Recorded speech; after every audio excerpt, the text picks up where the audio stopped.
திருவரங்க கோயிலில் வைஷ்ணவி தேவி ரூபத்தில் முதலில் தோன்றினாள். சமயபுரம் மாரியம்மன் பச்சை சிவப்பு புடவையிலும் சங்கச் சக்கரமும் தரித்து அருளும் அக்கினியும் ஒரே பார்வையில். ஒரு நாள் கண்கள் சிவந்தன. கோபமும் வேகமும் நிறைந்த அந்த தரிசனம் பிரம்மாண்டமாக பிரகடனமானது. அப்போதுதான் தீர்மானமானது, தேவிக்கு தனி சன்னதி.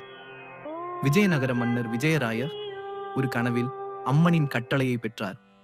அதன் பயனாய் பிறந்தது சமயபுரம் ஆலயம்.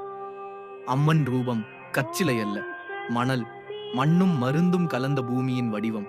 8 கரங்களிலும் ஆயுதங்கள், வெண்ணெருப்பு வாள், திரிசூலம், சக்கரம், கபாலம், அருளும் ஆற்றலும் பாய்ந்தன. ஒரு நாள் அதிகால வனத்தில் மார்கண்டேயனை யமன் பிடிக்க வந்தான்.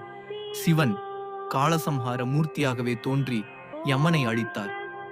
அந்த செயலில் கோபம் கொண்ட மாயாசுரன் நோய்கள், பிணிகள் பரப்பினான், மனிதர்களின் நம்பிக்கையை சிதைக்க. ஆனால் நேரத்தில் வந்தாள் அம்மன். மாயாசுரனையும் சகோதரர்களையும் வீழ்த்தி அவர்களின் சிரங்களால் இடைச்சாந்தம் அமைத்தாள். இன்று வரை காணக்கூடிய தெய்வீக அடையாளம் அது. நேரத்தில் வந்து நம்மை காக்கும் சமயபுரம் மாரியம்மனின் வலிமை மற்றும் அருள் நிறைந்த கதை மனம் தொடும். அந்த அருள் உங்களோடு இருப்பதை உணருங்கள்.